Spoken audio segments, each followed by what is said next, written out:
নমস্কার, শ্রাবণীস কিচেন থেকে আমি শ্রাবণী তোমাদের সকলকে স্বাগত জানিয়ে আজ একটা নতুন রেসিপি শুরু করছি। আজকের রেসিপির নাম হচ্ছে, আশা করি তোমরা সবাই খুব ভালো আছো বন্ধুরা, পরিবারের সকলকে নিয়ে খুব ভালো থেকো এই কামনাই করি। আমি খুব ভালো আছি। আর যারা আমার চ্যানেলটিকে সাবস্ক্রাইব করছে তো অসংখ্য ধন্যবাদ, অপরন্ত ভালোবাসা জানাচ্ছি। আর যারা এখন করোনি প্লিজ সাবস্ক্রাইব করে আমার পাশে থেকো, আমার পরিবারের সদস্য হয়ে যাও। তাহলে চলো দেখে নিই কী কী লাগছে। এসো, মালাই লাড্ডু আমি কিভাবে করি সেটাই তোমাদের সঙ্গে আজ আমি শেয়ার করছি। তার জন্য এখানে নিয়েছি আমি 1 cup plus 1/4 cup full fat দুধ। এটাকে আমি একটু জাল দেবো, দিয়ে একটুখানি কমিয়ে নেব। দুধটাকে একটু কমিয়ে নিই, তারপর কি কি করবো সব তোমাদেরকে দেখিয়ে দেবো।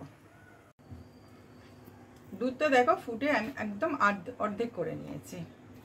আচ্ছা, এটা আমি প্রথমে বলেছিলাম মালাই লাড্ডু, এটা কেশর মালাই লাড্ডু। কিছু কেশরের স্ট্রেন আমি এতে দিয়ে দেবো, মেলাবো। আচ্ছা, এখানে আমি 500 দুধের ছানা করে রেখেছি, 500 ml এর দুধের ছানা করেছি। ছানাটাকে একটুখানি হাত দিয়ে স্ম্যাশ করে নিয়েছি। এই ছানাটাকে এখন এর মধ্যে আমি দিয়ে দিলাম।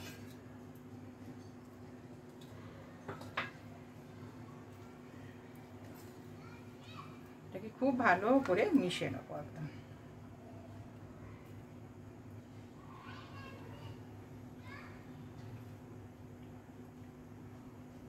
দিয়ে এটাকে আবার একটু নেড়ে নেড়ে একটু ফুটিয়ে নেবো। এটাকে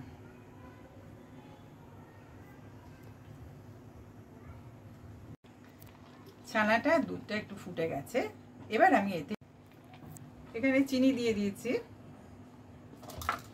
1/4 কাপ নিয়েছি, আর এখান থেকে একটুখানি আমি রেখে দিয়েছি। এখন দিয়ে দিচ্ছি এতে ডেসিকেটেড কোকোনাট 2 চামচ, 3 চামচ ডেসিকেটেড কোকোনাট মেতে দিয়ে দিলাম। এর সঙ্গে দিয়ে দিচ্ছি 2 টেবিল স্পুন মিল্ক পাউডার। সব একসঙ্গে মিক্স করতে হবে।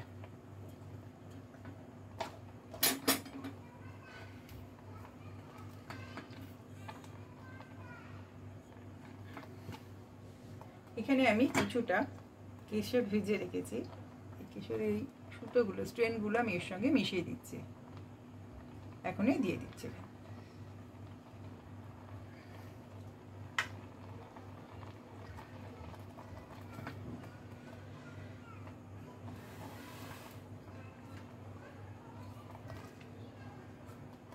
এটা সমানে নাড়বো, নাড়তে নাড়তে একটু শুকনো হোক, তারপর আবার দেখাচ্ছি।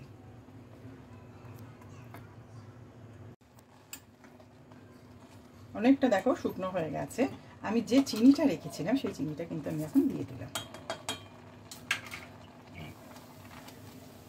তাহলে পুরো 1/4 কাপ চিনি নিতে দিয়ে দিয়েছি। তাই তোমাদের আমি দেখিয়ে দিলাম যে এখন আমি এখানে 1/2 টিস্পুনের মতো ঘি দিয়ে দিচ্ছি। 1/2 টিস্পুন না, এটা 1/4 টিস্পুন, ছোট্ট স্পুনটা আমার এখানে দিয়ে এবার একটু নাড়াচাড়া করে নামিয়ে দেবো।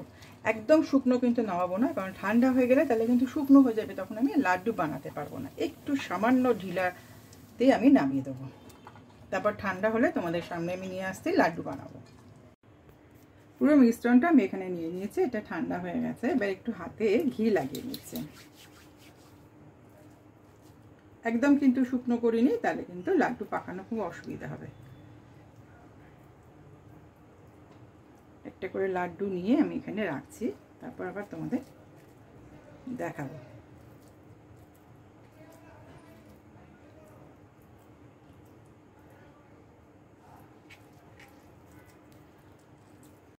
মিষ্টিগুলো তৈরি করা হয়ে গেছে, আমি সাজিয়ে দিয়েছি, এরকমভাবে গার্নিশ করে দিয়েছি। আর একটু বাকি আছে গার্নিশ করতে, সেটা তোমাদের সামনেই করব।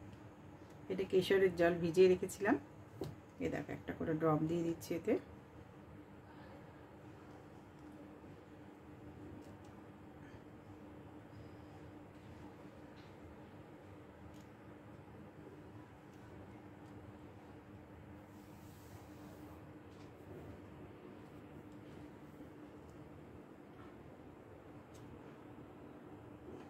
আর এর সঙ্গে উপর থেকে দিয়ে দিচ্ছি একটু করে পেস্তা, চপ করে রেখেছি সেই পেস্তাটা দিয়ে দিচ্ছি।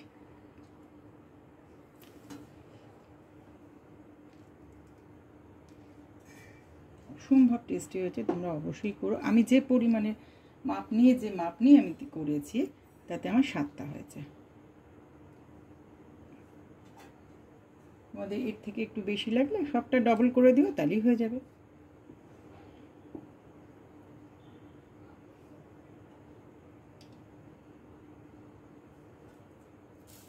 আমার হয়ে গেছে, তোমরা অবশ্যই করে আমাকে জানাবে তোমাদের কেমন লাগলো। আর লাইক দিতে ভুলো না, আমার সঙ্গে থেকো। আমার এই রেসিপিটা যদি তোমাদের ভালো লাগে তাহলে অবশ্যই আমার সঙ্গে থাকবে, তার সঙ্গে পাশে থাকা বেল আইকনটা কিন্তু প্রেস করে দেবে, আর অল বাটনটাও ক্লিক করে রেখে দেবে। যখন আমার নতুন ভিডিও দেবো তার নোটিফিকেশান তোমাদের সবার আগে তোমাদের কাছে পৌঁছে যাবে। আর তার সঙ্গে লাইক, শেয়ার, কমেন্টস ও সাবস্ক্রাইব করতে কিন্তু একদম ভুলবে না। তাহলে আজ এখানেই শেষ করছি, আবার একটা নতুন ভিডিও নিয়ে আসবো। তোমরা সবাই খুব ভালো থেকো। নমস্কার।